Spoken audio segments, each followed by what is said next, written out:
An object that some people might say is a model. It's hovering above what appears to be a tree and in front of a house. Is this one of his films? Or? This is one of Billy Meier's films, his earliest film from 1975. Some people would think by a string, but as you see this move off to the side, you notice the UFO hung for a moment at an angle, which is something that's impossible to effect with an object on a string.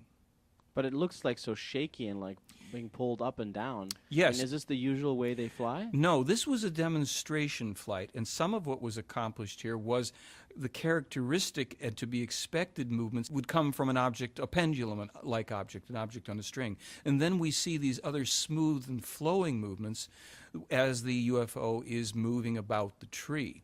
We're told that this was done for a couple of reasons. One, to actually demonstrate flight in a terrestrial environment, and two, to also give an out to skeptics who would have to say this cannot be an object from outer space. It would be too threatening to their belief systems. However, at a certain point, we can actually see the top of this tree swaying under the backwash of the UFO. And if we look back at the very opening of this film, we will notice that there's a great deal of space between the UFO and the sky, making it very, very unlikely that it could be an object suspended on a string. And why is this film so like blurry and like looks like an old film? I mean, well, it is an old film, shot in 1975 on a snowy and rainy day, according to Meier, and shot from a distance. So what we're seeing here is a rather poor quality film, to be sure, and we're just having to make the best of it ourselves in our understanding. Is this tree still there today? The tree is no longer there, as is the case in a couple of the other films and photographs that Meier took. And what do we see here?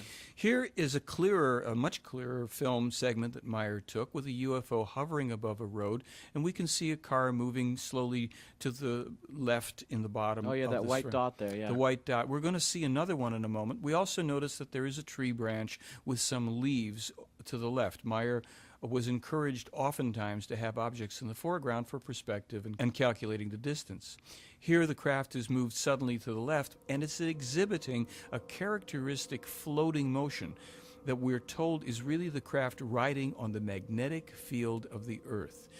In this film, we can see an object, a toy made in the 1990s, invented by physicists, called a levitron, that exhibits this type of movement as this object in these repeated frames floats above the base. We dissolve here into Meier's UFO as it too is exhibiting that type of hovering, pulsing movement on the magnetic field of the Earth as he was told. Now watch as the object will suddenly dart away in one frame, disappearing from view. How is that possible? Meier was told that they have technologies that allow them to move out of phase, out of dimension, within a part of a second.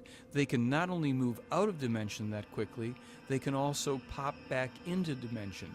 When the films were examined at Nippon TV, they discovered that indeed there had been no cutting and that the object not only disappears in one frame, but pops back in one frame just as suddenly as you'll see here. So where does it go while it's gone?